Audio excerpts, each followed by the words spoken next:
it's all about living a good life. I just want to share with you this special moment to honor Beverly and Peter and all the whole family. I lived with them about 24 years ago when I was an exchange student. What I most remember from Beverly was his smile, and she always was laughing. I don't remember to see her angry or yelling anytime. Bev was a woman who rejected what was given to her as options regarding institutionalization for her child. And like many parents in the state of New Hampshire, Bev didn't just think about herself and her family. She created a system for all families. I had just been recently appointed as the area agency director in Greater Nashua, and everyone said the woman you need to meet is Beverly Arel. Not only were you a leader in the field of developmental disabilities, but you were a mom of an individual with developmental disabilities, and you taught us all about the importance of that voice. She's really a hero of our system, and families should be aware of who those heroes are in order to remember where the system came from and be appreciative of many of the things that they have today, and to help build a future for other families. Beverly was a visionary. She was certainly loyal and supportive. She had high expectations that led to better services. She had an inclusionary mentality, a nice sense of humor, and certainly had a big sense of fight and determination. I really admire Bev Arel. She's inspired me. She started this agency from very little, and look where it is today. I remember the days when we could all eat in one room as a staff. I remember the days when we could have a party and invite the entire Moore Center, and it would be in her house. So this has inspired me to stay here for the 45 years that I've been here. It's been a great experience. I don't know how to start it. Oh, I've known Beverly since I was 5. I went to the Moore Center School and to the camp. She was one of my support people when I was living on my own.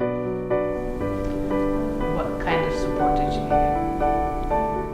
get? Help with bills and just about everyday living.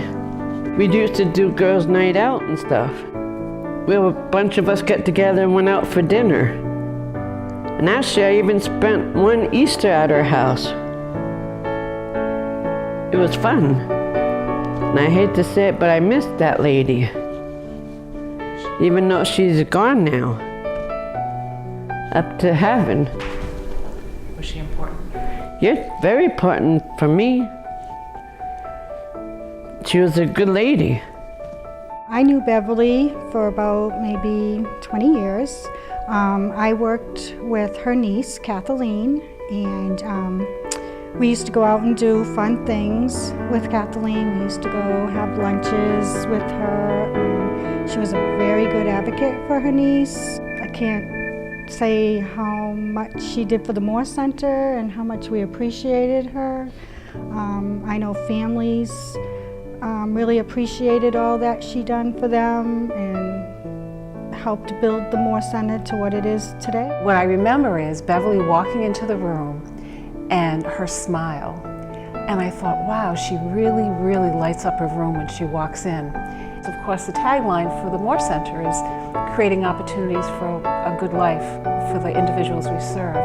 And, you know, Beverly set that stage for us in such a meaningful way. My husband Jim and I were first introduced to Beverly Arel at the Moore Center when it was located on Titus Ave. My husband and I were very desperate, and we were fearful that our son, who had just turned 21, would be left alone and forgotten in the community. And despite being on the waiting list, Bev actually worked some small miracle in permitting Jonathan to participate in a very small day program. Within months, I'd say, Bev actually spoke with us, and she encouraged us to participate more in, and she suggested very strongly that we might want to consider taking an active role in the Family Support Council. This activity provided us, as well as other families, the network to be able to discuss services and placements within the greater Manchester area. We will eternally be grateful to Beverly. You'll always have a special place in our hearts. I met Beverly Arel about 1980. I was a young lawyer. She asked me to represent the Moore Center in a case. I don't remember the outcome, but I certainly remember Beverly Arel. Here at the Moore Center, we have in our entryway, in the waiting room, a table. And it's Beverly's kitchen table. It's the table where she and other parents, and I'm sure her husband Pete, came up with a vision of the Moore Center and then implemented that vision. Beverly, with all her success, never changed. That sweetness, that joyfulness, that love of life, the love of helping continued. And one lesson I think she taught me was that don't become too proud. Don't get too puffed up. Just keep on working and loving the people you serve. I met Beverly when I came to work at the Moore Center in my 20s. At that time, I didn't know that Beverly was such an important icon to the system. I didn't know that she was involved with the closing of Laconia State School. Over time, I got to see Beverly lead our agency in so many different ways. I would see Beverly in these very important meetings and know, wow, this is a leader. And then the next day I could also be playing basketball with her with our clients and know that this is the kind of leader I want to be, who could do both. New Hampshire's developmental services system began at a day when there really was no community system. And what we found as we began this journey was that in Bev Arel, we had someone who understood individuals and spoke to their needs, who organized families, and then with strength of character and clarity of vision, delivered on the most comprehensive, complex care that a community could willingly and lovingly embrace. And she moved us from that beginning right through to the full developmental services systems development and its best work. That was Bev's work. I was once asked what lesson I learned from my mother that kind of shaped who I became. One of the things that I've always felt is she always said, everybody's an individual first. It doesn't matter what ethnicity, what color skin, what religion, what the disability was. Everybody should be considered as a person first. And I've taught that to my children and my grandchildren. What I learned about my mom is when she volunteered, the whole house volunteered, whether you wanted to or not. But I did learn a lot about putting booklets together and making mistakes are okay too. My mother was on the board of directors of Rainbow Theater, and we were able to use the Moore Center as a place to rehearse for our shows, and that was became even more important, especially when doing the tour troupe shows.